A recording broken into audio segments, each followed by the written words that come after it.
Arratsaldeon, muy buenas tardes, gracias, muchas gracias por acompañarnos, por estar con nosotros, viéndonos desde sus hogares tranquilamente y recibiendo la información que estamos a punto de comenzar, porque las claves de la jornada nos dicen que hasta ahora comienza en Madrid el Consejo Interterritorial con el ministro de Sanidad, con los responsables de salud de las comunidades autónomas, encima de la mesa el tema del confinamiento domiciliario. Ya saben que en Euskadi no es favorable a esta medida, que primero hay que evaluar los resultados de las medidas restrictivas en las que estamos ahora, y también el Gobierno central parece que se coincide con esta visión, no así. Por ejemplo, el Gobierno de Cantabria, Revilla, luego le veremos, ya ha anunciado el confinamiento de todos sus municipios debido a las altas tasas de COVID. Y además, y ahora lo están viendo en directo, Comisión de Salud en el Parlamento Vasco, con la comparecencia de la consejera Gochone Sagardui, que se comprometió todas las semanas, en concreto lo hará los miércoles, a comparecer en la comisión correspondientes para evaluar la situación de la epidemia, las medidas que se están tomando y las respuestas, y dar respuesta a las preguntas que le formulen los partidos de la oposición. Este es el directo, vamos un momento con él. Eta eskuragarria batez ere izatea herritar guztiontzat. Eta hori, minutu bat geratzen zait. Bueno, sin más, galdera simpleak. Benetan birpentsatu da itxiera, behingo zirikiko da berriro San Martingo entegameko arreta gunea. Hori, eskerrik asko. Oso ondo, Euzko Abertzaleak taldeak ere zuzenketa aurkeztu zuen. Barkatu, Euzko Abertzaleak taldeak eta Euskal Sozialistak taldeek biek aurkeztu zuen zuzenketa, beraz, Euskal Sozialistak taldearen izenean Rico jaunak dauka hitza. Muchas gracias, señor presidente. Bueno, yo también soy nuevo en este Parlamento, pero la verdad es que cuando he oído la presentación hecha por la señora Garrido, realmente he vuelto a vivir lo que he podido leer en los diarios de sesiones, porque realmente lo que se ha traído aquí es una iniciativa que, como ya se ha dicho, ya se presentó y ya se debatió. Y realmente, por las intervenciones que estoy viendo... En ese momento intervenía el portavoz del Partido Socialista, ahí le están viendo Ekain Rico, Partido Socialista, socio por tanto en el Gobierno, que va a defender la gestión de Gochone Sagardui al frente de la lucha contra el coronavirus. Vamos a escuchar, porque comenzaba esta Comisión de Salud a las 2:30 de la tarde, precisamente con la intervención de la propia consejera. En lo que respecta al ámbito asistencial, actualmente hay 107 personas ingresadas en las unidades de cuidados intensivos como consecuencia de la COVID, 32 más que hace una semana. En estos momentos, los hospitales disponen de 280 camas abiertas, por lo que el porcentaje de pacientes COVID respecto al total de camas abiertas es del 38%. Kasu positibo asko izaten jarraitzen dugu. Positibotasun eunekoa altua da. Eta Euskadin metatutako inzidentzia 743,46 da. Ikusten duzuenez, bilakaera epidemiologikoak gora egiten jarraitzen du. Egoera asistentzialari dagokionez, presioak ere gora egiten du, batez ere ziuetan. Kontingentzia planaren 3. agertokian atarian gaude, jada. Baina atarian. Valoración de la evolución. La evolución de la pandemia sigue siendo ascendente, si bien es cierto que los últimos días lo están haciendo a una velocidad algo menor que los días anteriores. La presión asistencial va en aumento, aunque la situación, dependiendo de cada centro, es distinta, y sí podemos decir que a día de hoy seguimos en el escenario 2 del plan de contingencia de las camas de cuidados intensivos, pero a las puertas del tercer escenario. Hay que tener en cuenta que los datos de las UCIs van con cierto retraso. Esto quiere decir que muchas de las hospitalizaciones de hoy se convertirán en ingresos de UCI mañana, luego tarda el efecto algo más en llegar a las UCIs. Es por eso que prevemos que la presión asistencial va a seguir en aumento. Osakidetza cuenta con un plan de contingencia de 5 escenarios hasta llegar a superar las 600 camas UCI. Esperemos no estar en esa situación, pero depende de todas y todos. Tengan en cuenta también que el hecho de pasar de escenario podría suponer tomar decisiones respecto a la actividad asistencial. Necesitamos todos los recursos materiales y personales para hacer frente a la COVID, preservando siempre la seguridad de profesionales y pacientes. Pero no tengan duda de que la asistencia sanitaria en Osakidetza estará garantizada. Esta es la situación. Los datos hablan por sí solos. La situación sigue siendo crítica y mañana en el Consejo del Labi presidido por el Lehendakari se analizarán todas las opciones para frenar la expansión del virus. Venimos desde el verano con medidas. Hace 9 días estas medidas las reforzamos y puede que mañana las endurezcamos aún más. Pero no es solo una cuestión de establecer medidas, sino también de cumplirlas. La clave está en cumplirlas y eso está en manos de todos y todas. Udatik gatoz neurriekin, duela 9 egun indartu genituen eta baliteke bihar ere gehiago gogortzea. Baina ez da mugikortasun eta kontaktuak murrizteko neurri gehiago ezartzeko kontua bakarrik. Gakoa da beti ere egin behar ditugula, bete egin behar ditugula. Norberarengan dago gakoa. Debemos extremar el cumplimiento de las medidas existentes y actuar con responsabilidad. Me refiero a respetar las restricciones en cuanto a la movilidad, evitando los desplazamientos que no sean urgentes y limitar los encuentros con aquellas personas que no forman parte de nuestra unidad convivencial. Y, por supuesto, evitar cualquier aglomeración, aunque sea en espacios al aire libre. Hay que intentar no generar situaciones de riesgo de contagio utilizando el sentido común. Si sabemos que en nuestras ciudades o pueblos puede haber una mayor concentración de personas a determinadas horas y en determinados lugares, intentemos evitar transitar por esas zonas. Bueno, ya han escuchado a la consejera de Salud, Gotzone Sagardui, en esta intervención, esta comisión que tiene lugar ahora mismo en el Parlamento Vasco que definía la situación de crítica. Que mañana hay reunión del Labi, presidido por el Lehendakari, que no se descartan como opciones el llevar a cabo, el implantar nuevas medidas más restrictivas, endurecerlas en definitiva, pero que la responsabilidad está en manos de todos. Valoramos estas y otras medidas y cómo está viviéndose desde enfermería esta segunda oleada. Y lo hacemos con Pilar Lecuona, la presidenta del Colegio de Enfermería de Guipúzcoa. Pilar, arratsaldeon, muy buenas tardes. Hola, buenas tardes a todos, buenas tardes. ¿Cómo está viviendo el colectivo de enfermería toda esta oleada, todo este incremento de, digamos, de pacientes en los hospitales, incremento en las UCIs, etcétera? Bueno, pues te puedes imaginar, como la mayoría de los que estamos aquí en primera línea, pues con bastante susto, ¿no?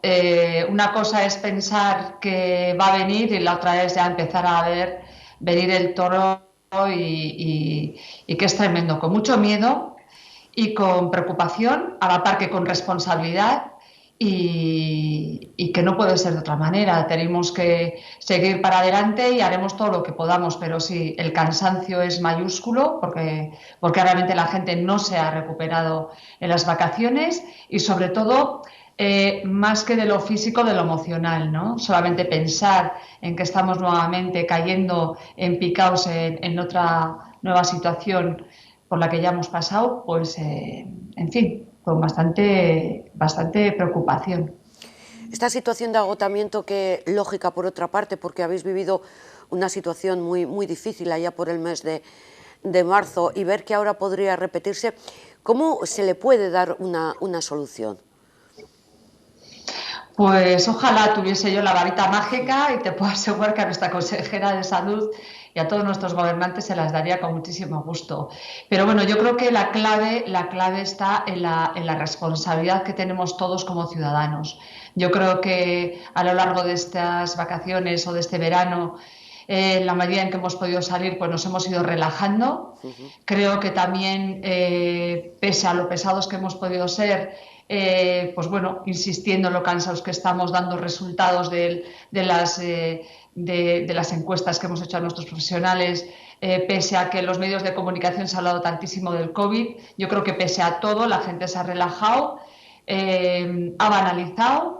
E incluso diría yo que ha faltado el respeto. Entonces, como no volvamos a ser responsables, a ser conscientes y tener respeto a lo que estamos viviendo, mal vamos a ir. No vamos a poder ir sanitarios, ni políticos, ni nadie. Aquí solamente nosotros, como ciudadanos, tenemos la responsabilidad y el tener que obedecer realmente lo que está suponiendo, si no volveremos a la situación de antes en la que nos tengan que confinar, que no es lo deseable, claro.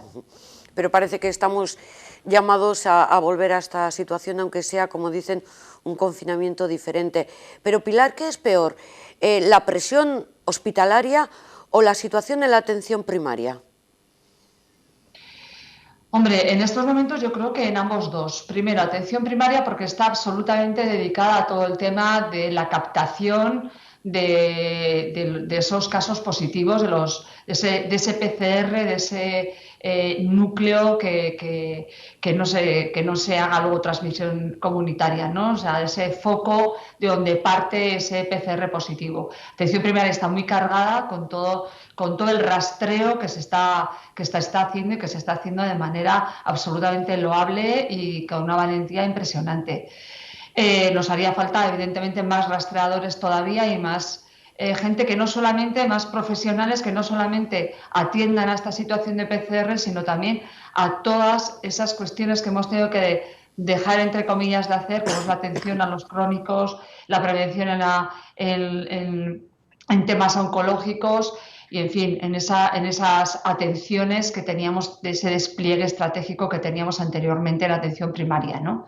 O sea que la atención primaria está muy ocupada con estos rastreos y esta atención a los ciudadanos con COVID positivo. Y por otro lado, pues qué te voy a decir, a estas alturas del tema, pues diariamente ya empiezan a salir cómo está creciendo la situación en las UCIs, cómo están ampliando camas y que, como decía la consejera, pues aquellos pacientes, muchos de los pacientes que están hospitalizándose, en unos días entran en las UCIs y ese es un tema tremendo, están aumentando y los dos datos reales que están ahí, que esto por mucho que se esté comentando y banalizando, las hospitalizaciones están ahí y el aumento de pacientes en UCI también, con lo cual en estos momentos estamos pues bastante cargados todos, hospitalización y atención primaria. Ya no te voy a contar las residencias de ancianos y demás servicios que estamos dando en la comunidad, ¿no? El tema de las residencias es el que hemos escogido además esta semana, que estamos valorando con todos los responsables políticos lo que se está haciendo ella. Pero, por ejemplo, en atención primaria y el colectivo de las enfermeras, o sea, además de las atenciones habituales, tenéis el tema de los rastreos, cribados, las PCRs, ahora los test antígenos, con un aumento considerable. ¿No es aumentar más el trabajo para el mismo personal? No cabe duda, y me consta que se está intentando buscar solución también para buscar más rastreadores, ¿no? Nosotros, en este sentido, hemos comunicado que, bueno, pues que ahí tenemos toda la comunidad de enfermeras que se han prejubilado, se han jubilado y que están ahí dispuestas también. Incluso en un momento dado, pues bueno, ¿no? A los alumnos de cuarto de enfermería que también en ese rastreo, en esa comunicación o en ir buscando dónde están las personas que están pues bueno, ¿no? En contacto con las personas que tienen el PCR positivo, pues podrían sumar, ¿no? Pero bueno, todo esto está en valoración, pero sí, es carga de trabajo sin ninguna duda y a costa de los profesionales que están en primera línea, no solamente las enfermeras, están los médicos y en fin, que aquí todos estamos. Para mañana, además, en Guipúzcoa, tenéis convocada por todos los sindicatos de sanidad una huelga. Se va a celebrar ya hubo en Álava, mañana toca a Guipúzcoa. ¿Cómo afrontáis esta jornada de huelga? Bueno, pues malamente. La verdad es que por un lado yo creo que es un vivo reflejo de la desconformidad, el cansancio, la falta de gestión, si me apuras, y la falta de previsión de todo esto. Nosotros ya llevamos pues durante mucho tiempo comentando la falta de enfermería que había en Euskadi, ¿no? Con respecto al ratio europeo. Y bueno, parece que, pues que se queda ahí. Y bueno, y el COVID pues lo está poniendo de manifiesto, ¿no? Esta falta de personal. Ahora lo malo es que nuestro personal también, como humanos que son, el personal no lo digo solamente como enfermería, sino todos los sanitarios, pues bueno, somos los que somos, también somos humanos, también nos contagiamos.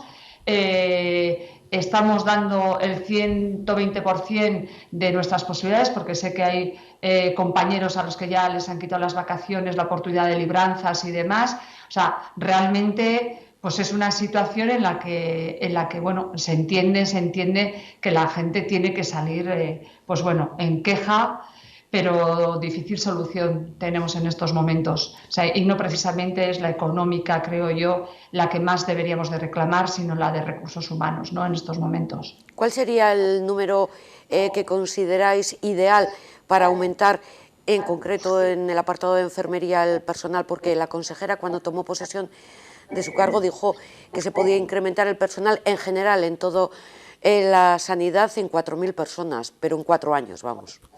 Claro. Claro, bueno, aquí el ratio europeo en cuanto a enfermería, en comparación al ratio europeo, nos hacían falta casi 1.000 enfermeras. Es decir, que no es que nos hacían falta muchas más, pero esas 800, 900, casi 1.000 enfermeras, si se hubiesen puesto a tiempo, pues seguramente estaríamos de otra manera. Ahora es complicado tener ese ratio en estos momentos. Hemos solicitado que también pues haya más apertura en las universidades de plazas de enfermería. Instamos a educación para que eso sea viable. También hace falta más profesores, evidentemente enfermeros con doctorado para que puedan asistirlos, para que puedan atenderlos, para que puedan educarlos, pero tenemos que abrir el abanico a las universidades para que puedan haber más alumnos, no hay otra, porque está claro que la escasez concretamente de enfermería, ya no digo de los médicos, de enfermería es penosa en todo el mundo. Entonces, pues bueno, pues en Euskadi lo que es, hace 2 años estábamos reclamando que nos equiparáramos al ratio europeo y entonces hablábamos de unas, ya te digo, unas 850 enfermeras, 900 enfermeras, que era lo que cubriría de alguna manera. Luego otra cosa es cada servicio, cada unidad, cada entorno. O sea, no sé, no tiene nada que ver lo que es la salud pública, Osakidetza, con las necesidades que estamos viendo en estos momentos y desde hace unos años en las residencias de ancianos, que son del ámbito sociosanitario y que las enfermeras se contemplan como se contemplan. Entonces, pues bueno, hay que ver cada lugar, en cada espacio, las necesidades que tendría que haber, porque todo depende de la carga de trabajo que nos da el propio paciente, ¿no? Te entiendo, Pilar, que hay diferencia entre una enfermera de un hospital, una enfermera en un ambulatorio, una enfermera en una residencia, no es lo mismo, ¿verdad? No, evidentemente, nada que ver. Nada que ver, estar en plantas de quirófano, de UCIs. Ahora mismo que atención primaria estaba arrancando en ser puerta de entrada de todo el escenario estratégico con la atención a los pacientes y hacer muchísima prevención para que bueno, se atendieran más a los crónicos, la prevención a los pacientes oncológicos, pues a todo tipo de usuarios para frenar un poco las entradas a los hospitales. Y bueno, pues ya ves qué panorama tenemos en estos momentos. Las residencias de ancianos también, con la carga de trabajo que tenemos, con el tipo de usuarios, el perfil de usuarios que tenemos en las residencias, pues bueno, de hace 10 años aquí, pues bueno, las personas que están ingresadas en las residencias de ancianos son muchísimo más dependientes, pluripatológicos, con deterioros cognitivos tremendos, en el que, bueno, si el ratio de enfermería se contempló en su día se ha quedado escaso. Se ha quedado escaso porque, bueno, las enfermeras de entrada en las residencias de ancianos harían falta las 24 horas y no las tenemos. No las tenemos. Seguimos con el mismo ratio de enfermeras que hace 10 años. Pero además de la carga de trabajo superior debido al coronavirus que tenéis las enfermeras, y encima pedís que haya también enfermeras escolares en los centros educativos, y pedís poder hacer las prescripciones de medicina, que creo que ya está aprobado, ¿no? Bueno, la prescripción enfermera no conlleva más personal, conlleva en que seamos ya acreditadas, y que en eso estamos, que realmente otra vez se ha arrancado esa parte, estemos todas totalmente acreditadas, porque colegiadas para trabajar ya estamos todas, y que las enfermeras ya tengan unas guías de práctica clínica para que podamos colaborar y prescribir aquello que nos dejen prescribir, que nosotros lo que con la prescripción pedíamos era un marco legal para poder trabajar junto con el médico al mismo nivel. Quien diagnostica y pone tratamientos, y las enfermeras colaboramos manejando las dosis de los pacientes, o sea, de las medicaciones que necesitan los pacientes, ¿no? Entonces, eso lo que se pedía antes era un marco legal, y eso es lo que realmente pesa, ¿no? Tener las acreditaciones en estos momentos y que las enfermeras puedan tener ese marco legal para actuar como estamos actuando. Eso no requiere mayor personal, eso es que las enfermeras ya estén cubiertas legalmente, ¿no? En cuanto a la enfermera de salud escolar, bueno, pues eso es una reivindicación que llevamos desde hace muchísimos años, porque creemos que dentro de los espacios escolares ya empieza a haber muchísimos niños con patologías crónicas, y que creemos que una enfermera da ese conocimiento y ese valor en el equipo multidisciplinar de los colegios. Quien sabe de salud, y el que sabe de historia, matemáticas y otro tipo de asignaturas lo saben los profesores. Es quitarle esa carga a los profesores, que son las que lo están asumiendo en estos momentos, ¿no? Lo hemos visto ahora con el COVID, y que nosotros desde el Colegio de Enfermería de Guipúzcoa nos pusimos en manos de las asociaciones de padres y de los colegios, pues bueno, a los que hemos estado yendo a colaborar con ellos de manera gratuita, pues en aquellas cuestiones de COVID que surgieran, y aquellas dudas que tuvieran con cualquier tipo de patología con los niños, ¿no? Pero es verdad que hay una deficiencia dentro de los colegios de poder atenderles a nuestros hijos e hijas en la salud y en la educación y en la prevención, porque no solamente es ahora el COVID, es que hay un montón de cuestiones de salud que los niños aprenden con muchísima facilidad, y sobre todo desde el autoconocimiento. Hay muchos niños que son diabéticos, asmáticos, con epilepsias, en fin, hay muchos niños con problemas alérgicos, alimentarios. Entonces, pues bueno, creo que los que nos dedicamos a la salud, pues tenemos que estar ahí junto con el psicólogo, el profesor,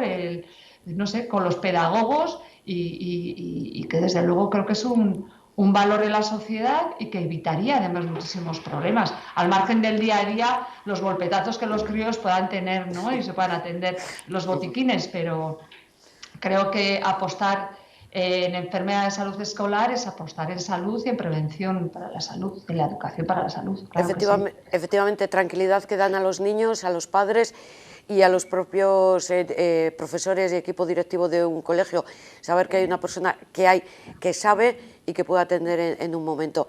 Pedías en responsabilidad ciudadana y comportamiento para bajar esta curva, que ahora es ascendente, del tema de contagios, pero me gustaría también que hicieras una recomendación de cara a los ciudadanos por el tema del uso de las mascarillas de tela, que cada vez se ven más en la calle y que yo no tengo claro si son seguras o no. Pues bueno, evidentemente no. Lo que el ciudadano tiene que tener claro es que cuando van a comprar una mascarilla tienen que estar bien informados del tipo de mascarilla que están utilizando.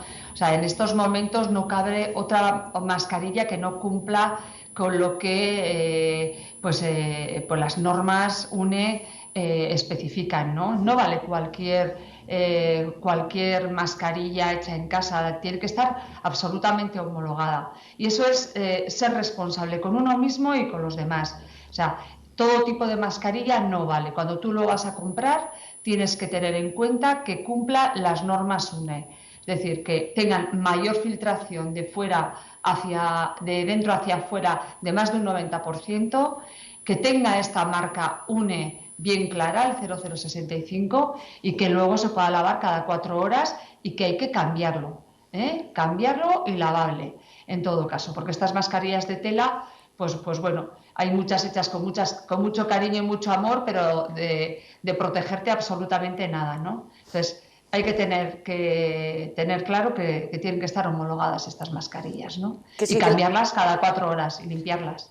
Que las mamás las están haciendo con mucho cariño con esa tela que sobra en casa, pero es que no significa que no se evite el contagio del coronavirus. En todo caso puede ser un quitamultas. Exacto. En eso estoy completamente de acuerdo. Pero bueno, en esta responsabilidad y en este SOS que yo lanzo también desde el Colegio de Enfermería de Guipúzcoa y desde nuestra profesión, que la gente se lo tome muy en serio, que recupere el respeto que se merece esta situación, porque estamos cayendo en picaos y se están colapsando los hospitales, y eso no lo debemos permitir, y está en nuestras manos. Tenemos que ser responsables con esto, si no, no vamos a tener más remedio que sufrir de las decisiones que tengan que tomar los políticos o a los que corresponda, para que tengamos que entrar en situación, porque si no, no hay manera de parar esto. Pilar, muchísimas gracias por estar con nosotros, mucha suerte y un aplauso para todo el colectivo de las enfermeras y enfermeros. Gracias a vosotros por todo. Un beso muy fuerte para Pilar Lecuona, que es la presidenta del Colegio Oficial de Enfermería de Guipúzcoa. Mañana en Guipúzcoa se afrontan, mejor dicho, una huelga de sanidad, una huelga que también llegará a Vizcaya a finales de este mes de noviembre. Y nos vamos a Cantabria, porque ya se lo anunciábamos al inicio de este espacio. El presidente de Cantabria, Miguel Ángel Revilla, ha anunciado hoy que se confinan todos los municipios de la comunidad hasta el día 9, aunque podría prorrogarse. Pone así en marcha unas medidas que entiende que deben ser similares a las de los territorios, sobre todo los territorios colindantes. Este confinamiento entra en vigor hoy mismo, después de calificar la situación que se está viviendo en la comunidad vecina como gravísimo, e incluso recomienda que no estén más de 4 personas juntas. Asume las pérdidas económicas que esta medida pueda conllevar. No queda otra opción. Además, acabo de dar conocimiento a Sanidad de que hemos entrado en esa escala de 4 niveles de contagio, que es el 1, el 2, el 3 y el 4. Hemos estado resistiendo ahí, en ese mapa que colocan los telediarios, casi como una excepción, en el nivel 2. Estamos en el nivel 3. Y en el acuerdo que se ha tomado por todas las comunidades autónomas, con el ministro de Sanidad, que hoy habrá nuevos acuerdos porque vuelva a haber otra reunión, obliga a tomar determinadas medidas. Y además siempre hemos defendido que lo ideal sería que las medidas fuesen homogéneas y sobre todo homogéneas en territorios que están colindantes. Lo que estamos hoy anunciando aquí es una medida que es la que el miércoles de la pasada semana hubiéramos tomado de no optar por la decisión recomendada también y apoyada por todo el Gobierno de que si los niños no corrían el riesgo de tener que asistir a traslados y la mejor manera es que estuviesen en las escuelas, hoy anuncio que voy a publicar un decreto por el cual se confinan todos los ayuntamientos de Cantabria desde la publicación de este decreto, supongo, sobre las 5 o las 6 de la tarde de hoy. Aquí, puesto que ahora estamos en una situación donde los niños ya no están en clase, sino que están en casa, pido encarecidamente que no haya movilidad de alumnos de domicilios donde residen habitualmente y conviven con los familiares del entorno a otros domicilios. Espero que no se cometa esa insensatez de, aprovechando que ahora los tribunales nos han anulado la orden que tomamos con la mejor voluntad del mundo, de que ahí estaban más seguros, ahora podamos correr el riesgo de que algunos trasladen a los niños del lugar. El confinamiento es hasta el día 9, lo cual no quiere decir que el día 9 no se prorrogue. Y decimos el día 9 porque no pueden solaparse dos medidas que he tomado yo. Una, el estado de toque de queda, que acaba el día 9, y hacer ahora un decreto que vaya más allá del día 9. Pero, salvo que ocurriese algo muy especial y que viésemos, ojalá, que esa curva va descendiendo, lo probable, no solamente aquí, sino en otras partes del territorio español, sea una prórroga para completar los 14 días de cuarentena que son recomendables. Yo sé los trastornos que origina esto. Yo sé que ahora va a haber muchísima gente, pues, preocupada y algunos indignados. Las pérdidas que esto origina a determinados sectores son muy importantes. Dentro de las posibilidades que existan en nuestra economía, en los próximos días daremos a conocer un plan para intentar compensar de alguna manera los graves daños que esto origina. Pero creo que los ciudadanos tenemos que entender que estamos en una epidemia mundial, una epidemia de España, una epidemia de todas las comunidades autónomas. Bueno, pues ahí tiene a Miguel Ángel Revilla, presidente de Cantabria, anunciando el confinamiento de toda la comunidad autónoma, un confinamiento que se va a prolongar hasta el día 9, que en principio no parece mucho, podría ser probable, seguramente lo será, dando todas las explicaciones. Definía además esta jornada, la jornada de hoy, como el día como más triste de su vida. Bueno, ha tomado las medidas que ya han tomado en otras comunidades como Euskadi. Es el momento de actualizar los datos del COVID, simplemente decir como preámbulo que Euskadi sigue en alza con una tasa de positivos que es del 9,1% y una incidencia acumulada de 743 casos por 100.000 habitantes los últimos 14 días. De hecho, Guipúzcoa ha superado los 1.000.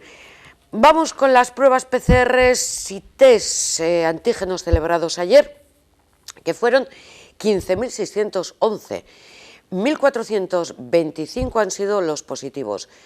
Por territorios, 163 en Álava, 623 en Vizcaya y 630 en Guipúzcoa. Además, 9 personas con residencia fuera de Euskadi o residencia desconocida se suman a estas cifras. Sobre la situación de los hospitales, en las UCIs hay actualmente 107 personas con COVID. Y tras analizar los datos acumulados en la semana del 26 de octubre al 1 de noviembre, se puede concluir que ha habido 46 fallecimientos por COVID como causa directa. Como les decimos, la cifra del test de incidencia asciende hasta los 743. Vamos ahora a recoger los datos de nuestros municipios. Tenemos ya 23 municipios en Vizcaya en número rojo, 2 se han sumado a esta lista de nivel de peligrosidad, Baracaldo y el municipio de Zaya. Nos vamos a ver los últimos contagios en estas localidades. Empezamos por la tabla de la derecha, lo de los números rojos. Abadiño, 4 positivos más. Amorebieta, 13. Balmaseda, 2. Basauri, 23. Verango, 1. En Durango, 15. 14 en Ermua, 8 en Echevarri, 22 en Galdacao, 6 en Lekeitio, también otros 6 en Munguía. Ondarroa no presenta ningún positivo en estas últimas 24 horas y 11 en la localidad encartada de Zaya. Bilbao, 219 positivos en las últimas 24 horas. Y Baracaldo, que aumenta así la lista de localidades vizcaínas en nivel rojo, presenta 39 nuevos casos. Sestao 9, Portugalete, que aguanta el tirón con 9 positivos más, Santurchi 21, Trapagarán 9, Ortuella 4, en Abanto y Ciérvena tenemos 3, en Musquis 1 más, en Ciérvena no se ha detectado ningún caso positivo, en Erandio son 14, Leioa, que también aguanta, son 11 y en Guecho 41. Como pueden comprobar, solo 3 de nuestras localidades todavía no aparecen en números rojos.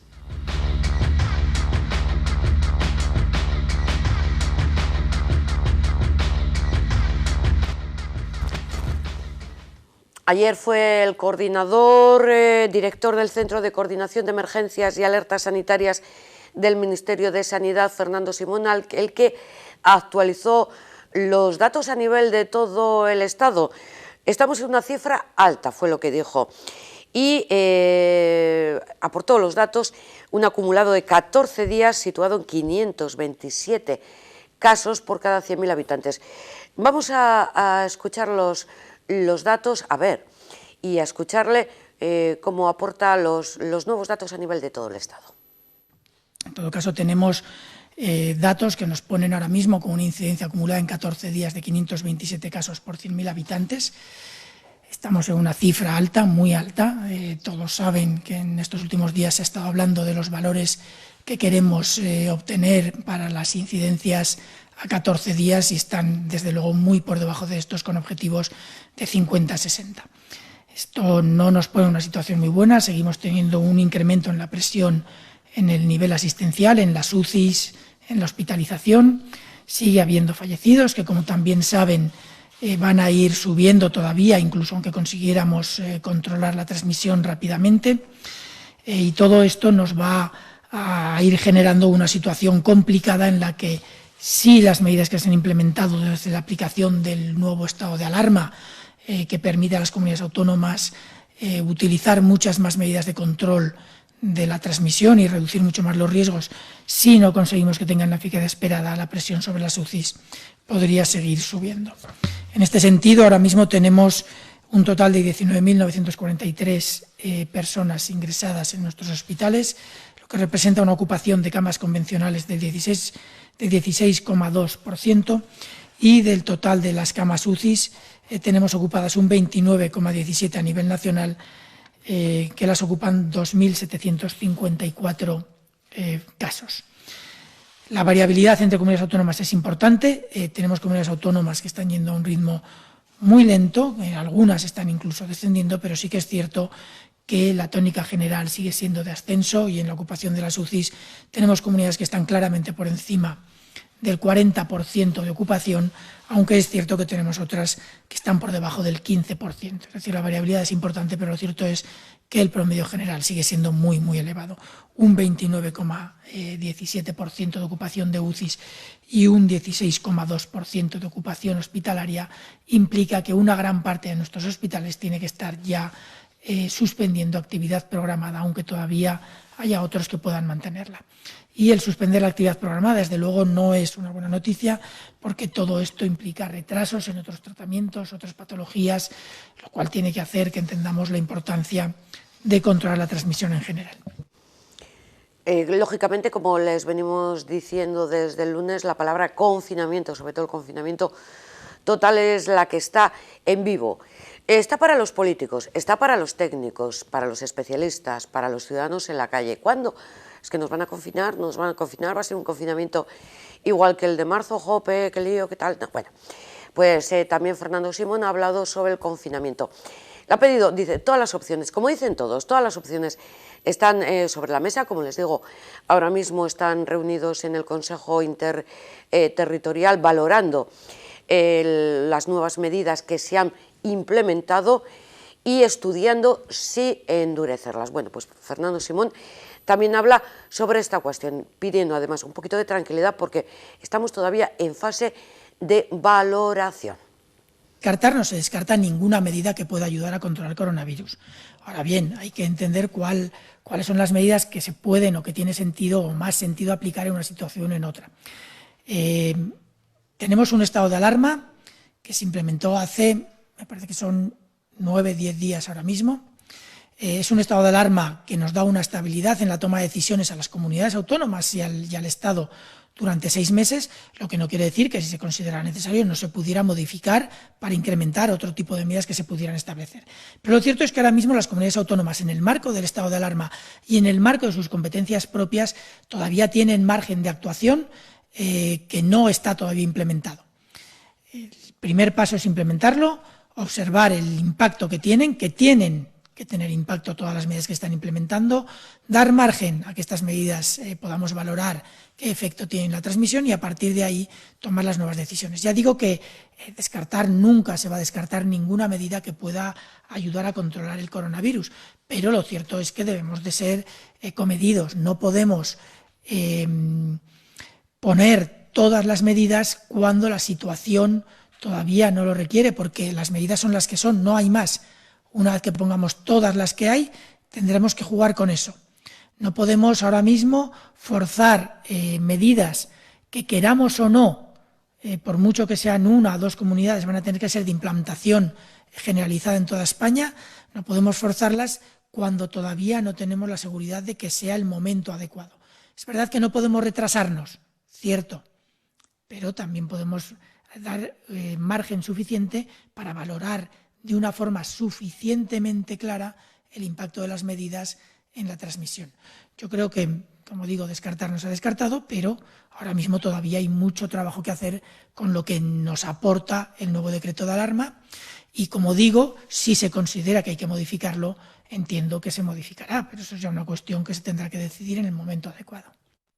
Bien, más o menos como oyen, vienen a ser básicamente las mismas las opiniones en torno a este confinamiento total. Hablamos también de los casos de los contagios en los centros escolares de Euskadi. A día de hoy hay 132 aulas clausuradas en 91 centros educativos de toda nuestra comunidad. En tanto por ciento supone el 0,75 del total de aulas, una cifra realmente baja, y de eso nos mostramos satisfechos, y también lo ha hecho el consejero de Educación, Joaquín Bildarratz, que además ha hecho una valoración no solamente del inicio del curso escolar, sino de los objetivos que se han marcado en el mismo, teniendo en mente diferentes escenarios, pero dirigidos siempre a que el curso escolar pueda ser presencial. Como sabéis, nuestro primer objetivo, y así ha sido desde el inicio del curso, ha sido el de trabajar por garantizar o tener como objetivo la presencialidad en la medida de lo posible. Desde finales del curso pasado nos marcamos 3 escenarios diferentes. Uno era prácticamente la normalidad absoluta, otro era un plan híbrido con alumnos o situaciones telemáticamente y otros alumnos o situaciones presenciales, y ya un tercer escenario con situación ya prácticamente en su totalidad con respuesta de manera telemática. Si hay algo en lo que yo creo que hay un acuerdo social unánime, partidos políticos, sindicatos, centros de enseñanza, familias, etcétera, es que tenemos que trabajar por la presencialidad o por poner los recursos necesarios y el esfuerzo preciso para trabajar por la presencialidad. Y en eso estamos. Hacías referencia a lo que son los grados superiores, o en este caso también las universidades. Estamos trabajando de manera conjunta con las 3 universidades. Las 3 universidades también nos han hecho un plan, un proyecto de respuesta también ante la situación que estamos viviendo, porque es evidente que día a día se está complicando la situación, pero también es evidente que los centros de enseñanza se han visto que son uno de los espacios más seguros también en los que pueden estar tanto los alumnos como las alumnas. Con lo cual, nosotros seguimos bajo ese criterio, que es el de intentar trabajar por la presencialidad, adoptando medidas para que eso sea posible, y en caso de que no fuera, pues también estamos trabajando otro tipo de alternativas. Pero en estos momentos nuestra apuesta es la de la presencialidad. Hoy mismo he venido ahora mismo del centro formativo Ocharcoaga, donde un porcentaje muy elevado del alumnado pues, estudia a través de prácticas de una serie de secundaria y formación profesional muy basada en la práctica. Si a todo ese alumnado le dejásemos en casa, pues verdaderamente sería un problema para todo este alumnado. Y no solo eso, sino que las prácticas en las universidades, etcétera, pues se genera un verdadero problema para todo el alumnado. Somos conscientes que la enseñanza lo que dota al alumnado es de equidad, de igualdad. Además de ser uno de los espacios más seguros, es un espacio donde mejor y más equidad se nos dota. Y hay otro tema también y una percepción importante. La educación dota de tranquilidad a la sociedad. Tenemos y aportamos posibilidades de conciliación a las familias. Cuando las familias saben que sus hijos o hijas están en el centro, están más tranquilos. A todos, yo creo, como sociedad, nos da un plus más.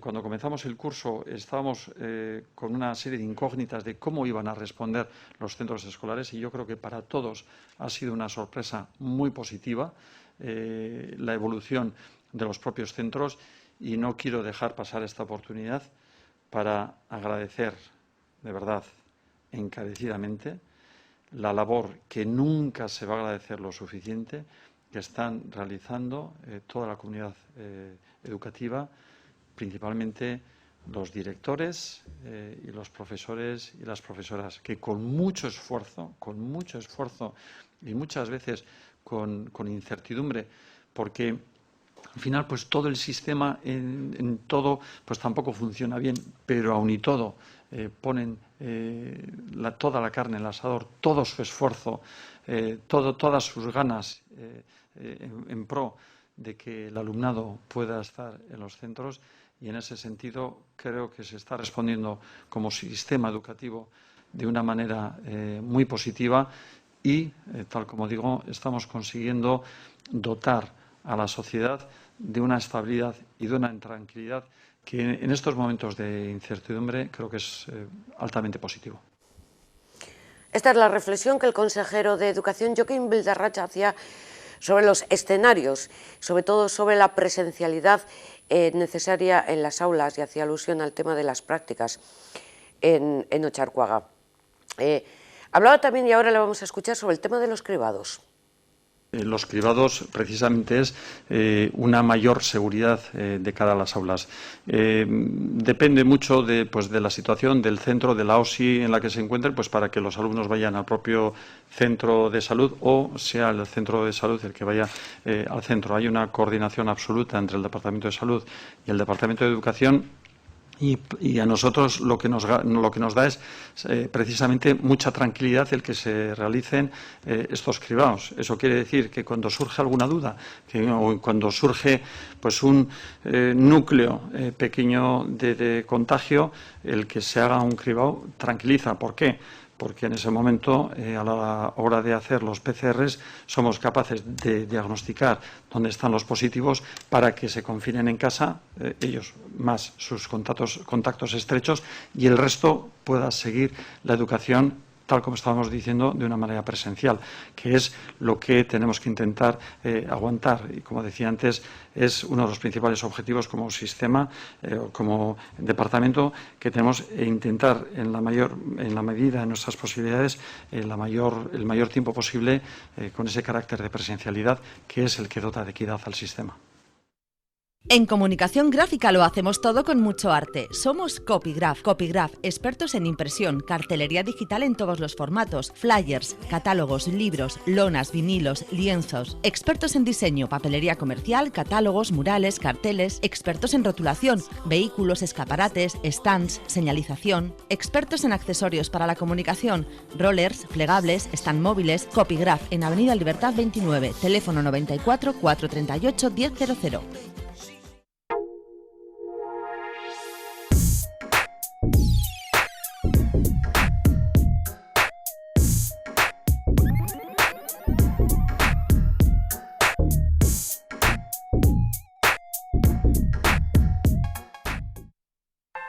En Teringel Belleza llevamos más de 40 años preocupándonos por tu imagen. Siempre de forma personal, con tratamientos individuales y con un diagnóstico a tu medida para conseguir un resultado único. Pide tu cita gratuita. En Teringel Belleza te esperamos. Y en esta jornada de miércoles hemos conocido también los datos de paro de este pasado mes de octubre en lo que respecta a Euskadi. El paro ha bajado, lo ha hecho en 6.287 personas, que ojalá hubieran sido 62.000, no, 6.287 personas. En realidad ha bajado un 4,3% menos que el descenso que hubo en el mes de septiembre. Y en realidad tenemos todavía 27.000 parados más que en el mes de octubre del pasado año. En general, el paro baja en todos los sectores y además en los 3 territorios, aunque en mayor número lo ha hecho en Vizcaya. Los datos, la fuente es Lanbide y los ha explicado la viceconsejera de Empleo, que es Elena Pérez Barredo. Durante el mes de octubre, el paro registrado en las oficinas de Lanbide ha descendido en 6.287 personas y la afiliación a la Seguridad Social se ha incrementado en 12.421. Sin embargo, 138.471 personas siguen buscando empleo en nuestra comunidad y no lo encuentran. Los datos del mes de octubre son francamente esperanzadores porque demuestran una rápida recuperación del empleo cuando se reinicia la actividad económica, aunque se mantienen los defectos estructurales de nuestro mercado de trabajo: desigualdad, cronificación en el desempleo y temporalidad en la contratación. Estamos ante una situación inédita y complicada, llena de incertidumbres, por lo que no debemos extraer conclusiones categóricas y debemos ser prudentes. Teóricamente nos acercamos a un momento del año en el que la actividad económica y el empleo suelen tener perspectivas positivas, pero la actual situación de la pandemia no nos permite augurar lo que realmente pasará en los próximos meses. No obstante, al Gobierno vasco le corresponde trabajar en programas que permitan a nuestras empresas aguantar los envites económicos que la pandemia está provocando y mantener el empleo, pero también en favorecer las condiciones para que cuando esto acabe, que acabará, estemos en disposición de crear más y mejor empleo. Por ello vamos a compartir las soluciones con todos los agentes para definir una nueva estrategia de empleo 2030, que será la guía de país en la que se implicarán todas las instituciones y agentes sociales y económicos para ofrecer oportunidades de empleo de calidad a la ciudadanía. La pandemia no solo está causando un daño en la salud y en la economía, está acelerando la necesidad de adoptar medidas que adapten la preparación de los trabajadores y trabajadoras a las actuales necesidades de las empresas y la necesidad de que el empleo sea un verdadero vector de desarrollo personal y familiar de todas las personas, para lo que es necesario que el empleo que se crea sea un empleo estable, en condiciones de seguridad y con derechos.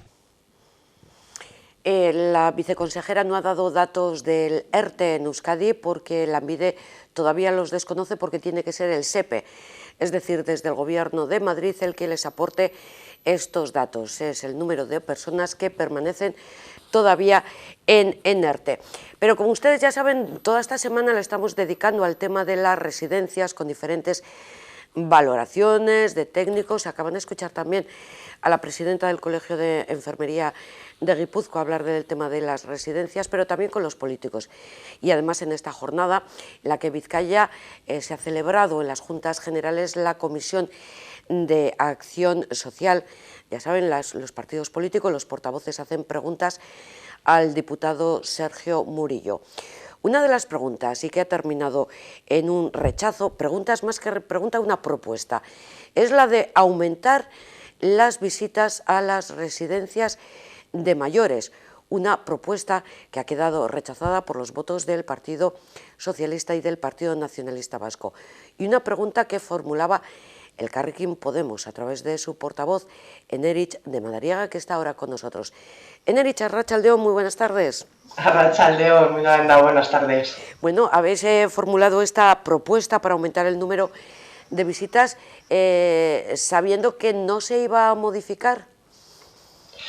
Pues sabiendo que eso, que ahora mismo no se va a modificar, y lo hemos vivido con mucha pena, y así lo hemos trasladado también a las asociaciones de familiares, que es algo que, bueno, de alguna manera no entendemos, ¿no? Cuando hemos venido ya desde una vez inicia la nueva normalidad, ¿no? Allá por el 21 de junio se empiezan a abrir, bueno, pues la gente empieza a salir a la calle. Esto no se traslada a las visitas a las personas mayores en los centros residenciales. Y de alguna manera queríamos trasladar esa preocupación en tanto en cuando pues entendemos que un tiempo muy prolongado de aislamiento en las personas, ¿no? A nivel social genera problemas de salud graves, y queríamos poder introducir elementos que pudieran mejorar esta situación. Y bueno, pues lo que solicitábamos en definitiva era que se pudiera hacer una valoración al alza del número de visitas que tienen ahora, que está marcado, se ha pautado en 2 días a la semana, una única persona, siempre la misma, y con un máximo de 1 hora de duración, es decir, 2 horas a la semana de visita. Y lo que pedíamos es que esto de alguna manera, pues bueno, pues se ampliase, teniendo en cuenta también que se establece como un límite mínimo, pero en realidad las residencias lo están utilizando como si fuera un límite máximo, con lo que queríamos era poder ampliar ese espacio de visitas.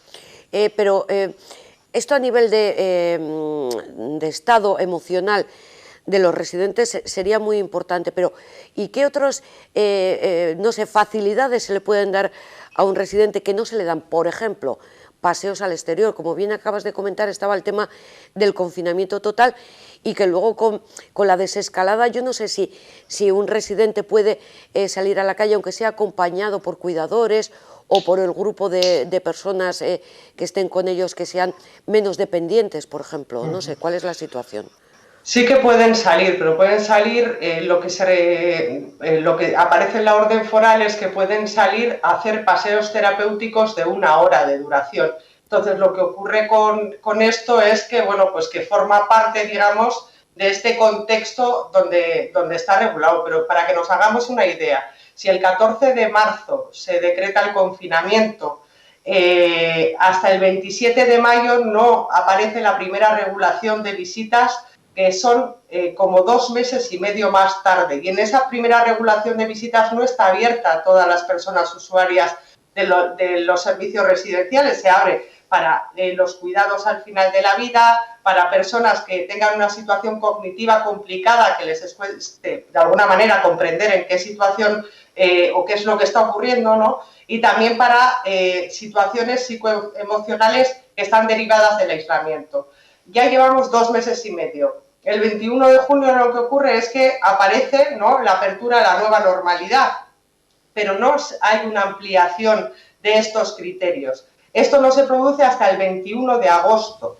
Entonces ya son 3 meses más, son 5 meses y medio que llevan a sus espaldas las personas mayores aguantando en la residencia en una situación de aislamiento.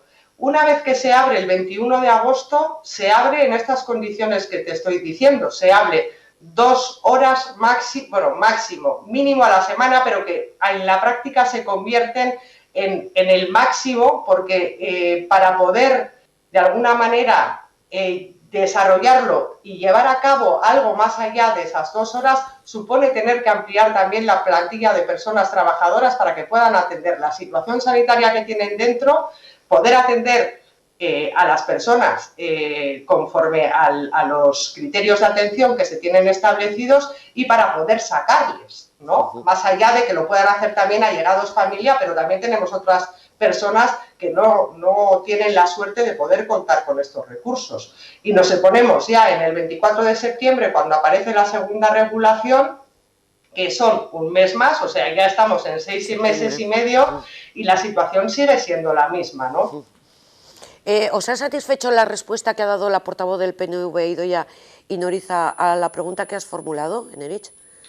A nosotros no nos satisface, pero no nos satisface a nosotros y tampoco le satisface a las familias de las personas usuarias de las residencias. Lo que ha venido a decir la portavoz del Partido Nacionalista Vasco viene a ser que ya habían dado respuesta a esa solicitud por parte de las asociaciones de familiares, cuando en realidad, quiero decir, no se ha movido un ápice la postura desde el 21 de agosto, más allá de que se haya abierto a la posibilidad de paseos terapéuticos en una franja de 1 hora, ¿no? Entonces, quiero decir, no nos satisface. Y nos preocupa además porque tenemos en ciernes un posible confinamiento nuevamente y cómo esto pueda afectar nuevamente a las personas usuarias de las residencias. ¿Vamos a volver a un escenario en el que no vayan a poder salir? Entonces ya lo sumamos a estos 6 meses y medio, 7, pues bueno, pues sumamos lo que esté por llegar. Entonces creíamos muy importante el poder regular ahora esta situación. No sé si en todas las residencias ocurre lo mismo, porque también en la comisión de hoy habéis preguntado sobre la situación de la residencia Vitalitas, de aquí de Baracaldo, de Santa Teresa. Sí, bueno, hemos preguntado por la situación de Vitalitas, bien, por varias razones, porque nos ha llegado por parte de los propios sindicatos, de las trabajadoras, pues bueno, que se estaba produciendo una situación, digamos, un poco de desgobierno, ¿no?, dentro de la residencia, en el sentido de que, bueno, en el mes de julio, me imagino que conoceréis que se produce un cambio en la gerencia, en la gestión de esa residencia, que pasa a manos de una asociación de empresas que serían Vitalitas y Vitalitas Home, y detrás de esto lo que hay son unos fondos de inversión, y lo que estábamos planteando o tratando de llevar y solicitando explicaciones al diputado era qué estaba pasando con esas reivindicaciones que estaban llevando a cabo las personas trabajadoras, ¿no?, que venían a decir, bueno, pues que estaba habiendo, por ejemplo, falta de información en los planes individualizados de las personas usuarias, sobre los planes de cuidados, sobre la evolución de la salud o sea, no tenían información los familiares sobre el estado de salud de sus familiares, que la alimentación se había cambiado, ¿no?, justo a la entrada de esta nueva gestora, y bueno, y que se habían además suspendido las relaciones de comunicación con la empresa. También es cierto que nos ha venido a contar el diputado que parece ser que en el día de ayer a la tarde habían llegado a algún acuerdo entre los trabajadores y la empresa para poder dar salida a estas demandas que estaban poniendo encima de la mesa. Lo que ha comentado también el diputado de Acción Social, Sergio Murillo, ante la pregunta que habéis formulado desde el Carrequín Vizcaya, es que se han hecho inspecciones y que todo ha demostrado ser correcto en la actuación. Claro, es un poco lo que le veníamos, es cierto que Sergio ha venido a decir esto, que hay inspecciones, pero también lo que le veníamos a decir es que esas inspecciones se producen sobre un tema concreto y bajo un plan concreto de inspección anual que tiene el Servicio de Inspección y Control. Es decir, cuando se acerca a la residencia el Servicio de Inspección y Control va a mirar, por ejemplo, los ratios, o va a mirar, por ejemplo, si tienen planes de formación o si tienen unos protocolos determinados, pero va a revisar esa cuestión concreta y parece, lo que nosotros le demandábamos es que parece que a ese servicio de inspección no le llegan las quejas por parte de las trabajadoras y por parte de las familias sobre la empresa en concreto, que es lo que le estábamos pidiendo que fueran a inspeccionar, y sobre esto es sobre lo que no se ha pronunciado. ¿Partidarios de cambiar el modelo residencial en Vizcaya? Sí que somos partidarios de cambiar el modelo residencial, porque somos partidarios de cambiar el modelo de cuidados que tenemos en Vizcaya. Es evidente que cuando hablamos nosotras de modelo de cuidados no solo estamos hablando de residencias, estamos hablando de cuidados en el entorno familiar, estamos hablando de tener en cuenta que quienes soportan ese cuidado en el entorno familiar mayormente son mujeres, y que esto supone que tienen que dejar atrás pues expectativas vitales, ¿no? o sus propias necesidades, y es evidente también que hasta ahora las residencias están teniendo un modelo de actuación que está más bien basado en el asistencialismo y no tanto centrado en la persona y en las necesidades individuales que tienen. Creemos que tenemos que hacer un mayor trabajo por que las personas mayores sean lo más autónomas e independientes posibles, en la medida de lo posible, aquellas que tengan esas capacidades y poder desarrollar esa parte, que puedan ser atendidas allí en los espacios donde consideren. Es decir, que si yo decido que quiero pasar mis últimos, pues mi edad de mayor, quiero pasarla y ser cuidado en mi casa, que pueda hacerlo sin poner en riesgo la vida, ¿no? o el proceso vital de otras personas, que normalmente suele ser mi hija, ¿no? Mi hermana, o siempre recae sobre una persona, y hasta ahora lo que estamos viendo es que, bueno, pues que tenemos las competencias muy divididas a nivel institucional, ¿no? Tenemos a los ayuntamientos con el servicio de ayuda a domicilio, pero parece que no es compatible con determinadas ayudas o prestaciones que se puedan dar desde la institución foral. Entonces, tenemos que empezar a ver los cuidados de una forma global. La gente no entiende de instituciones ni departamentos, entiende de necesidades, y lo que quiere es que se le dé respuesta a esas necesidades de forma integral. A mí, quiero decir, si tengo que cuidar a mi madre, me da igual si esto me lo aporta el ayuntamiento, me lo aporta la Diputación o me lo aporta el Gobierno vasco. Lo que quiero es tener todos los recursos y todas las herramientas para poder ejercer ese cuidado de la mejor manera. Entonces, preferiblemente, si las personas deciden, pues evidentemente los cuidados en casa, pero en condiciones y no a costa de las espaldas y de la vida de un montón de mujeres de Vizcaya. Efectivamente, buscamos los familiares un cuidado de calidad, en definitiva. Quería compartir contigo, Enerich, los datos actualizados del COVID en las residencias. Son 9 las residencias de las 155 de Vizcaya que presentan datos positivos, donde hay contagios, o sea, 47 residentes con COVID, más 13 que están hospitalizados y 87 trabajadoras. Quiero decir con esto, ponemos demasiado el foco en las residencias cuando los datos tampoco son elevados desde mi punto de vista, los datos de contagio. Hombre, yo creo que es importante que pongamos el foco en las residencias, porque se ha demostrado que las personas mayores son especialmente vulnerables al COVID. Quiero decir, como tienen asociadas también otras patologías, es evidente que el impacto que va a tener sobre su salud y sobre su vida pues va a ser mayor que si esto le afecta a un niño o a una niña de 9, 10 años o a una persona de 40 o de 45 que está sana. Es evidente que el impacto es distinto, con lo cual, aunque sean números, como dices tú ahora, pues que son más pequeños y que, bueno, pues todavía no estamos en los datos en los que estábamos con la primera ola, sí es evidente que es importante que esos datos se reduzcan lo máximo posible, porque el nivel de vulnerabilidad de las personas mayores también es mucho mayor, con lo cual también hay que tener mucho más cuidado a la hora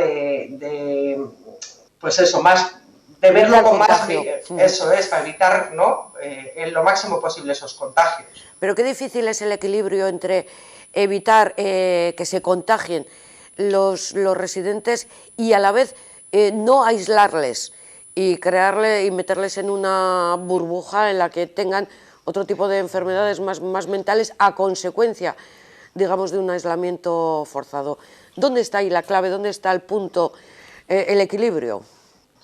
Yo creo que el equilibrio es sencillo de buscar siempre y cuando contemos con las herramientas técnicas necesarias para poder evitarlo. Es decir, si nosotros garantizamos que la persona que entra por la puerta y ahora a través de un test en poco tiempo tienes una respuesta de cuál es la situación en la que entra ese familiar por la puerta de la residencia, pues tú ya estás garantizando que ahí no se va a producir un contagio.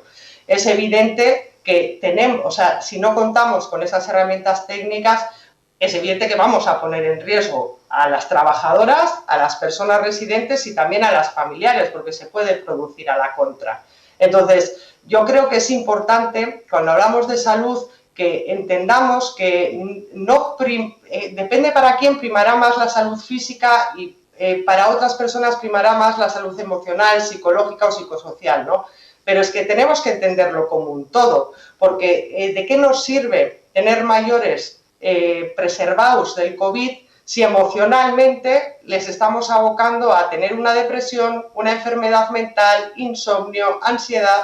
Quiero decir que ahí tenemos que ser cuidadosos también. Y también es cierto que no todas las personas tienen las mismas necesidades, ¿no? Ni todas las personas tienen tampoco las mismas posibilidades, pero es importante que se lo podamos ofrecer y garantizar, porque es un derecho. El derecho a las visitas es un derecho reconocido.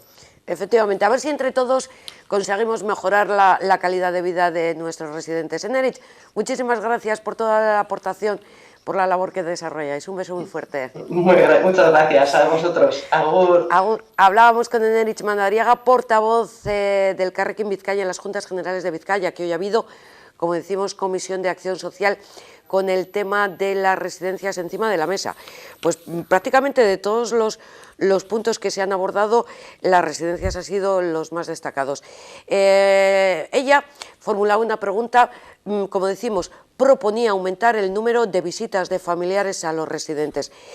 Se ha rechazado y esta era la respuesta que Idoia Inoriza, la portavoz del Partido Nacionalista Vasco, hacía ante esta petición. Indicar un par de aspectos que nos parecen importantes. Por un lado, decir que desde esta Diputación ya se está dando y se ha dado una respuesta a la inquietud de los familiares, de los residentes y a las necesidades afectivas de los usuarios durante la pandemia.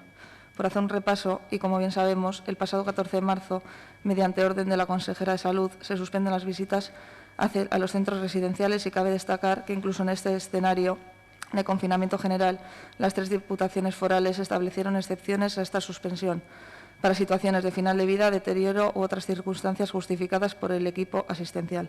Además, el 26 de marzo, mediante el decreto del Diputado General, se conceden subvenciones para adquirir tabletas para promover las comunicaciones entre residentes y familias. El 24 de mayo se produce la primera reactivación de visitas tras el confinamiento. El 22 de septiembre, y en base a la orden del 19 de agosto de la consejera de Salud, se regulan conjuntamente los paseos terapéuticos y las visitas, como elementos esenciales en la salud física y emocional de las personas residentes, todo ello aplicando pautas de prevención en relación a la COVID-19. Actualmente, y como está recogido en la orden foral del 22 de septiembre del 2020, las visitas están limitadas a una persona por persona residente con una duración máxima de 1 hora al día y se posibilitan al menos visitas 2 veces por semana, siendo el centro quien establezca en mayor o menor medida frecuencias y diversidad en función de las circunstancias personales. Asimismo, las salidas de las personas residentes serán prioritariamente paseos terapéuticos en espacios abiertos del entorno y siempre acompañados por personas familiares o allegadas. Y además, las visitas presenciales deberán ser complementadas con otros sistemas alternativos y telemáticos de interacción entre la persona residente y su familia o personas allegadas, como videollamadas o videoconferencias.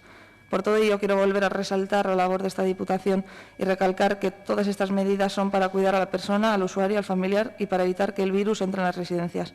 Además, creo necesario resaltar que es Vizcaya el único territorio donde se está haciendo un preventivo de las visitas haciendo PCRs a todas las visitas en aras a proteger a los usuarios y en sí a la población en general. Tal y como manifestó el pasado 19 de octubre el diputado Sergio Murillo, mantener las visitas es una obsesión del Departamento de Acción Social de la Diputación Foral de Vizcaya. Si hay que prohibirlas, tendrá que haber limitación temporal y geográfica, porque hay que mantener el equilibrio emocional de los mayores. Por ello, creemos que esta Diputación ha sido quien más ha optado por apoyar las visitas, siempre dentro del marco legal existente en cada momento y siendo conscientes en cada momento que dentro del bienestar emocional también puede haber riesgo, ya que no existe riesgo cero en estos casos y menos en una situación de pandemia como la que estamos viviendo. Es por ello que no vemos necesario aprobar esta proposición no de norma, ya que, como he explicado, y en respuesta al punto 1 del texto propositivo de la proposición, en donde se insta desde estas Juntas Generales a la Diputación Foral de Vizcaya que se cumpla con el mínimo de visitas presenciales permitidas por la orden foral, así como la comunicación por sistemas telemáticos, creo que ya se está dando una respuesta al respecto. Y en cuanto al punto 2, donde se insta a revisar el mínimo de visitas presenciales semanales, desde esta Diputación Foral se está poniendo todos los medios para lograr este mínimo y, si no se cumple, se tendría que poner una queja y la Diputación actuaría en consecuencia. Por todo lo anteriormente expuesto y como hemos explicado, no vemos necesario aprobar esta proposición y más teniendo en cuenta la situación continuamente cambiante de la pandemia y en consecuencia de todas las normativas que lo regulen. Bueno, pues esta es la respuesta. Mañana seguiremos con el tema de las residencias, pero en esta comisión también se ha hablado de otra cuestión. Si recuerdan, ayer hacíamos videollamada con Eduardo Andrade, portavoz también en Juntas Generales del Partido Popular en este caso, y hablaba de que iba a preguntar al diputado de Acción Social sobre el futuro centro intergeneracional, un centro que se va a poner en marcha en Guecho, con una fórmula novedosa que es habitación de mayores, habitación de jóvenes mayores y jóvenes mayores.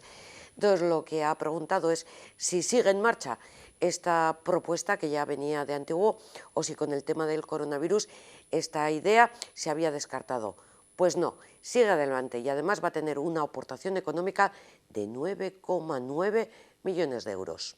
La pregunta es muy sencilla, ¿no? Tras el cambio de criterio por parte de la Diputación Foral de Vizcaya, en la que se opta por una modificación del modelo residencial de Vizcaya, según estableció el diputado general en el pleno de control, decía que se iban a pasar a nuevas unidades residenciales con un máximo de 25 personas.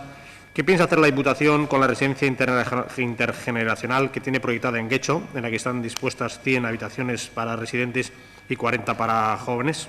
La residencia intergeneracional de Guecho sigue su curso, señor Andrade, 100 plazas para mayores, 40 apartamentos dotacionales.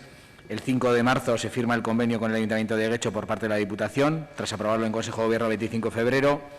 El 23 de junio el Consejo de la Diputación asume la cesión de manial del inmueble, 23 de junio, y el 27 de octubre pasado le cedemos a la Sociedad Pública Azpiegitura esa cesión, ese inmueble, para que sobre él, el martes que viene, aprobaremos el encargo para realizar las obras por 9.938.775 euros a lo largo de los próximos 3 años en la infraestructura de Guecho. Y sobre la combinación o la correlación con el modelo de futuro que se apunta, Guecho será una avanzadilla de esa nueva generación de residencias que viene, y de hecho así se dirá en el propio encargo, en el que como mínimo el 75% de las habitaciones serán individuales, y lo dice literalmente el encargo que está en el orden del día del Consejo de Gobierno del martes que viene. Y, por otro lado, los módulos, para propiciar un espacio de convivencia reducido, serán de máximo de menos de 25 plazas, donde se promueva una mayor relación entre las personas usuarias que habiten los módulos y se dote de mayor calidez e intimidad, con el fin de crear un entorno más hogareño que las personas usuarias puedan sentir como propio. Creo que no se mueve ni un ápice de lo expuesto por el diputado general el 28 de septiembre en el Pleno de Política General en Guernica, y tampoco sobre lo que las voces expertas apuntan de lo que debe ser el futuro de las unidades convivenciales dentro de las respuestas residenciales a las personas mayores en situación de dependencia. Es que ricasco. Cuando el diputado general en el Pleno de Control hablaba de unas nuevas residencias que iban a ser más pequeñas, del orden de 25 residentes, en lugar de las megaresidencias actuales de las que llevamos hablando muchos días, ¿no? Voy a leer literalmente lo que dijo el diputado general en el Pleno de Política General el 28 de septiembre. La hoja de ruta para transformar, por tanto, partiendo de la actual, ir a un nuevo lugar, las residencias, pasa por impulsar la especialización de la red y establecer tipologías. Punto. Primero, residencias abiertas a la comunidad, o residencias abiertas a la comunidad. En Guecho se va a cumplir. Hogares para las personas no sanitarizados, organizados en unidades convivenciales varias. Unidades convivenciales de pequeño tamaño, prioritariamente en entornos urbanos, ROMO, y con interacción comunitaria, con espacios de convivencia entre diferentes generaciones. Esto es lo que dijo el diputado general el 28 de septiembre. lo vamos a materializar la semana que viene en una encomienda.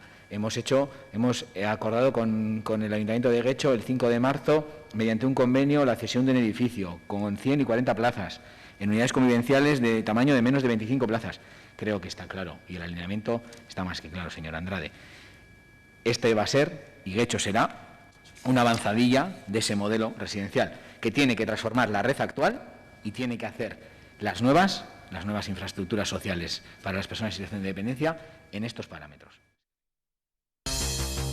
Ven a visitar la completa exposición de muebles Eguzquiaguirre y déjate fascinar por su amplia selección, tanto en mueble clásico como moderno, ajustado a tus necesidades y a las de tu hogar para que les des el toque de elegancia y comodidad que siempre deseaste. Ven a Muebles Eguzquiaguirre por su variedad de modelos y por sus precios y verás que amueblar tu hogar no cuesta tanto.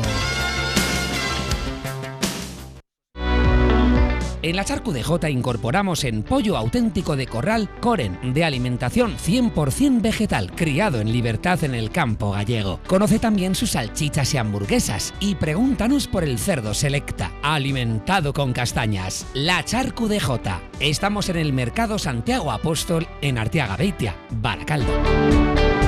¿Te has quedado en desempleo por el COVID-19? En Meachalde Kobe Argincha queremos que encuentres un empleo con el programa 3R Meachalde Aurrera. A partir de tus competencias e intereses, elaboraremos contigo un plan personal de inserción, adaptando tu currículum a tu perfil profesional y haciendo que participes en acciones de recolocación. Si quieres encontrar un empleo, esta es tu oportunidad. Inscríbete en el programa 3R Meachalde Aurrera, llamando al teléfono 94 404 49 58. Date prisa, las plazas son limitadas. Tendrán preferencia las personas de Meachaldea Zona Minera, programa subvencionado por el Departamento de Empleo, Inclusión Social e Igualdad de la Diputación Foral de Vizcaya. Hasta ahora continúa en el Parlamento Vasco la Comisión de Salud, pero antes de irnos a ver un instante cómo se desarrolla, un poquito de política. Hacemos mención a las elecciones en Estados Unidos. Para unos, Donald Trump está a un pasito de repetir, y para otro pues es el candidato demócrata el que prácticamente ha ganado las elecciones. En la jornada de hoy no está previsto que se conozca el resultado definitivo, igual mañana que el jueves tampoco, igual hasta habría que esperar el viernes. En cualquier caso, ninguno de los dos da el brazo a torcer, incluso Donald Trump dice pues que se da por ganador y que ya tiene que terminar el recuento. Bueno, esto es lo que ocurre en Estados Unidos y se lo comento pues porque el lehendakari Iñigo Urkullu lo que ha hecho ha sido participar en un seminario online sobre las elecciones en Estados Unidos, un seminario organizado por la Universidad George Washington. No es que él tenga que hablar sobre los Estados Unidos, sino que cuenta cómo han sido las elecciones vascas, los objetivos para la nueva legislatura con el horizonte puesto en el año 2030. Ha hecho hincapié, y se lo contábamos ayer, en este plan de recuperación económica y del empleo que ha puesto en marcha, que de hecho se aprobó ayer en el Consejo de Gobierno y que se llama el Plan Berpiztu. La crisis del coronavirus acapara toda nuestra atención. Está teniendo consecuencias inmediatas en la salud de la ciudadanía y va a tener derivadas en nuestro futuro económico y social. En el corto plazo las prioridades están claras: preservar la salud pública y mantener el bienestar de la ciudadanía. Con una visión a medio y largo plazo se trata de dar un salto adelante, demostrar capacidad para convertir los retos en oportunidades. Nuestro modelo aborda la salida de esta crisis priorizando las tres transiciones globales: social y sanitaria, tecnológica y digital, energética y medioambiental. La transición sanitaria y social se basa en redoblar la apuesta por el servicio público de salud. Plantea el desafío de una sociedad equilibrada, cohesionada y justa, basada en la igualdad y la transparencia. La transición tecnológica y digital nos ha conducido a plantear un gran acuerdo de país por la ciencia, la tecnología y la innovación, con un objetivo claro: lograr que Euskadi sea un país líder en innovación en Europa el año 2030. Las prioridades de nuestro programa son la industria inteligente, la salud personalizada y la energía limpia.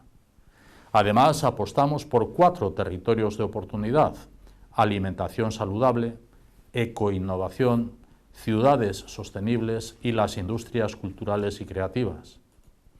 La innovación es la llave de nuestro futuro. Hemos comprometido incrementar un 6% anual los presupuestos públicos y aspiramos a movilizar una inversión público-privada en I+D de 20.000 millones de euros en la presente década.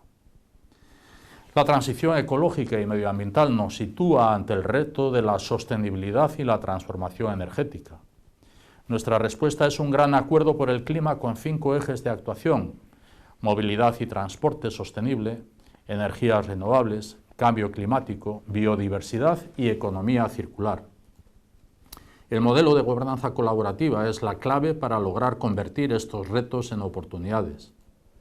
Con este objetivo hemos aprobado el Plan Berpiztu, que significa renacer, reconstruir, restaurar, para la reactivación económica y el empleo, que va a suponer o que va a sumar todas las fuerzas institucionales y la colaboración público-privada. El objetivo se encuentra en el centro de nuestra actuación: recuperar todo el empleo perdido y transformar la economía vasca para garantizar el empleo de calidad en el futuro.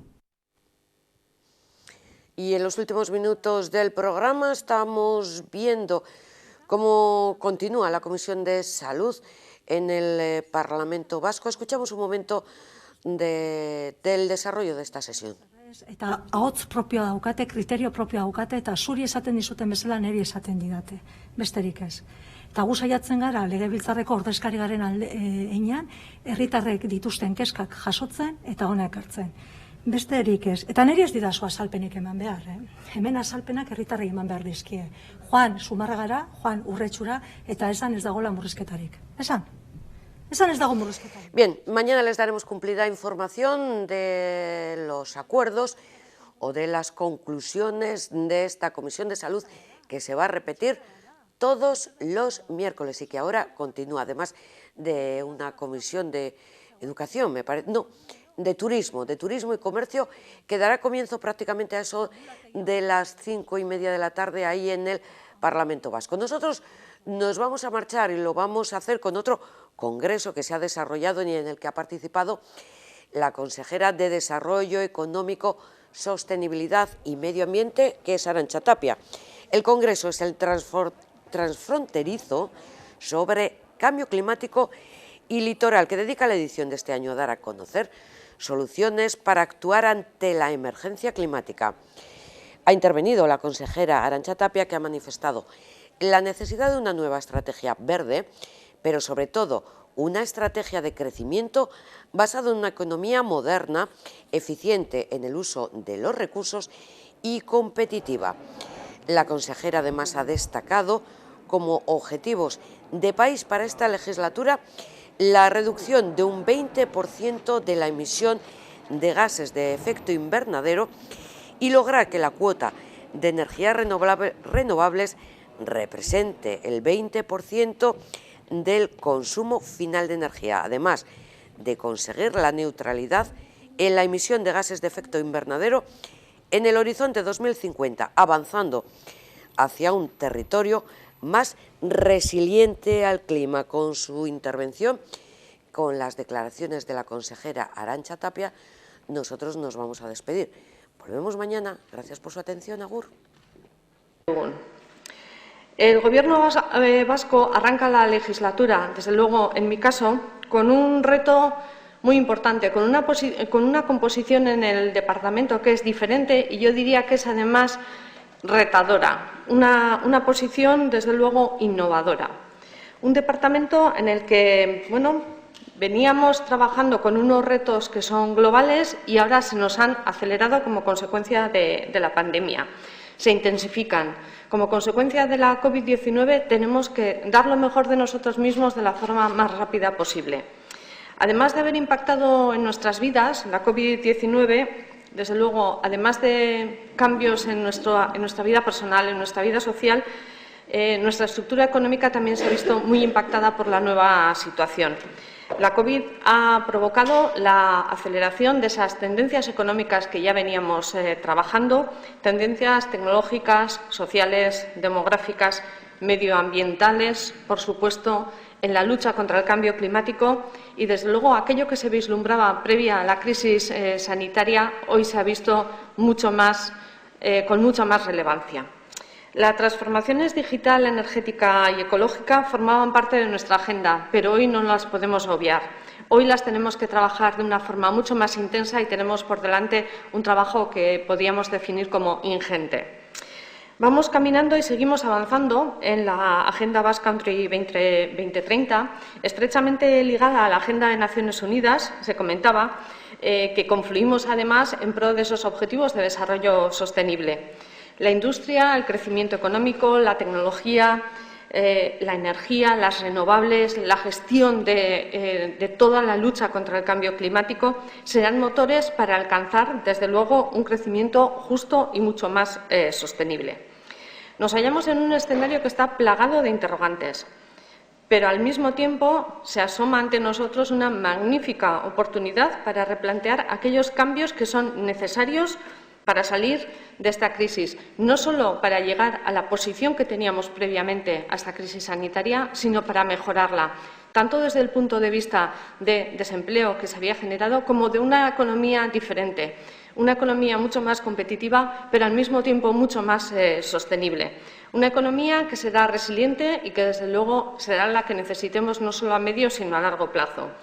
¿Y para qué necesitamos esa economía? Pues para mantener el bienestar de nuestra sociedad. Y el bienestar de nuestra sociedad pasa por muchos elementos, que son económicos, pero son sanitarios, son de educación, son de economía, son sociales y son también, desde el punto de vista de cambio climático y desde todas esas personas que vivimos en el litoral, muy, muy relevantes.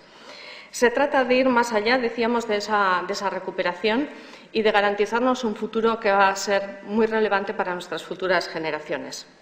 Bueno, en definitiva, decía, tenemos que trabajar con una estrategia global, donde todo lo que es crecimiento sostenible y desarrollo humano trabajan de la mano, decíamos.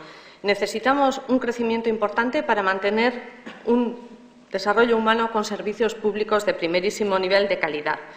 Y hablamos de contribuir a la generación de empleo, a liderar la transición energética, a buscar la neutralidad climática y, desde luego, que la industria, la I+D+I, la internacionalización, la alimentación o el desarrollo rural y litoral marquen nuestro quehacer en el futuro.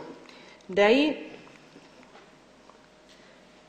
marca tú, que nos marquemos 10 objetivos relevantes de país, que atendamos a todos y cada uno de esos objetivos, pero me van a permitir que me centre en dos, que están muy relacionados con lo que se va a tratar en este foro.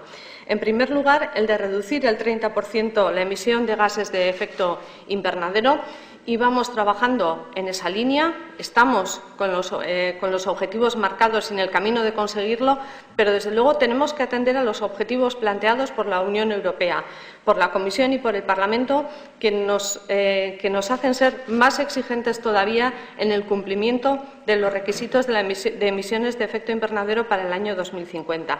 Y vamos a hacer esa revisión y vamos a tratar también nosotros de cumplir al máximo los objetivos planteados por Europa, como siempre lo hacemos. Y, en segundo lugar, me gustaría señalar el de lograr que la cuota de energías renovables también represente el 20% del consumo final de energía aquí en Euskadi. Saben ustedes que la situación en nuestro país es un poquito diferente, donde nuestra industria en energías renovables es muy relevante y, sin embargo, nuestra generación y nuestro consumo de energías renovables todavía está muy lejos de alcanzar las cotas que se nos marcan desde Europa. Por tanto, tenemos que también trabajar en ese sentido para aprovechar al máximo las capacidades que tenemos en energías renovables y tratar de que con esa generación y ese consumo contribuyamos también al primero de los objetivos que mencionaba.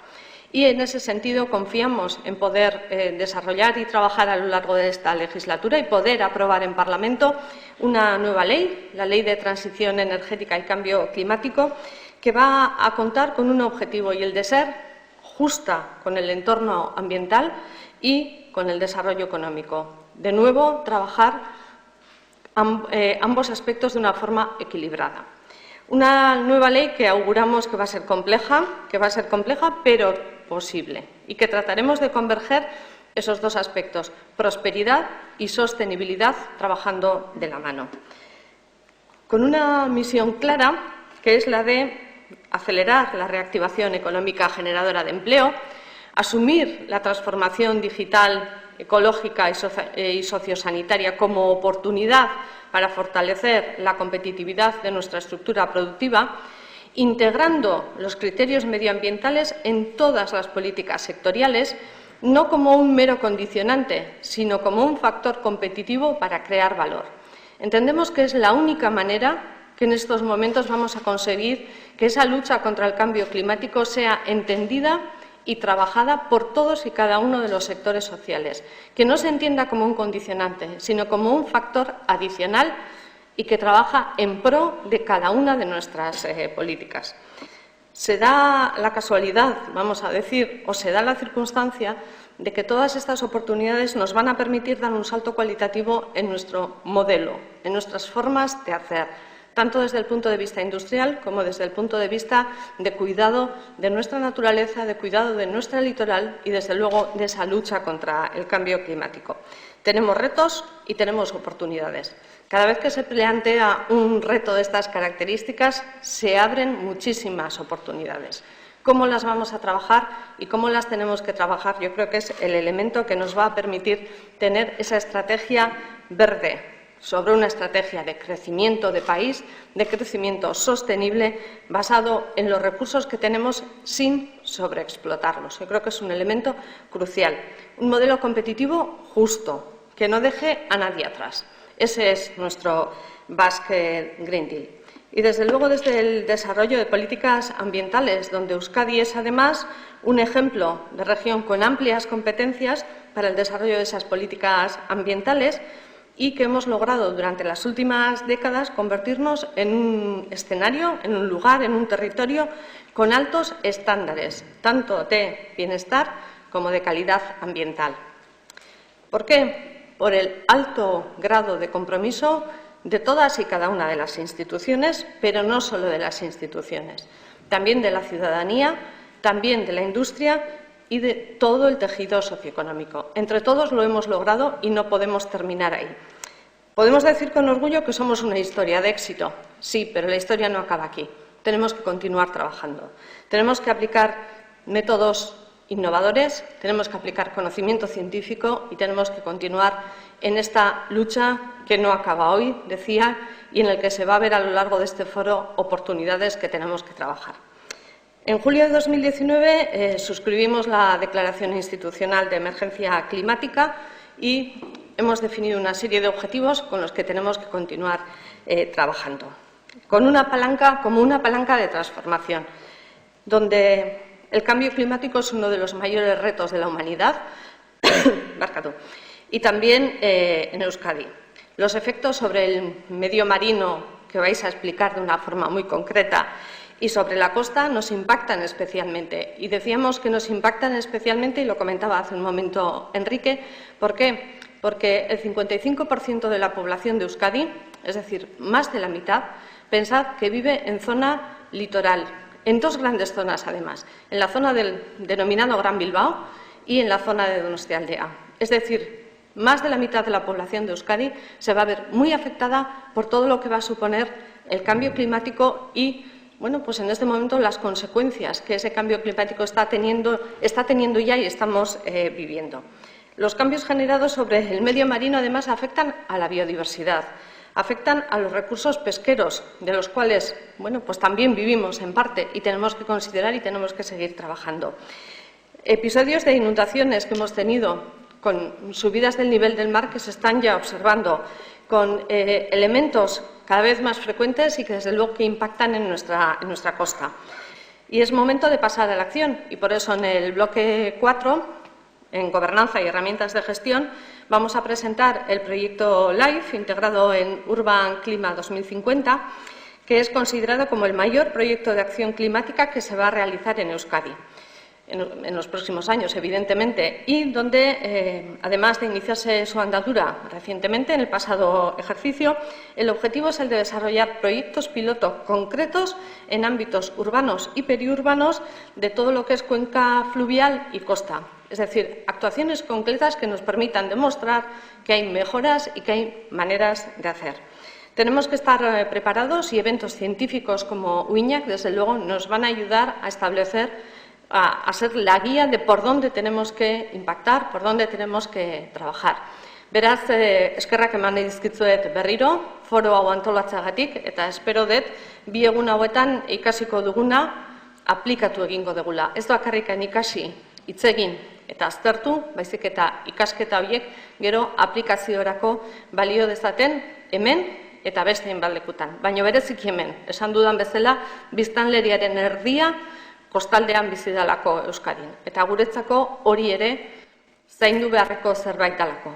Pertsonak eta natura, biak zaindu behar ditugulako. Eskerrik asko guztioi.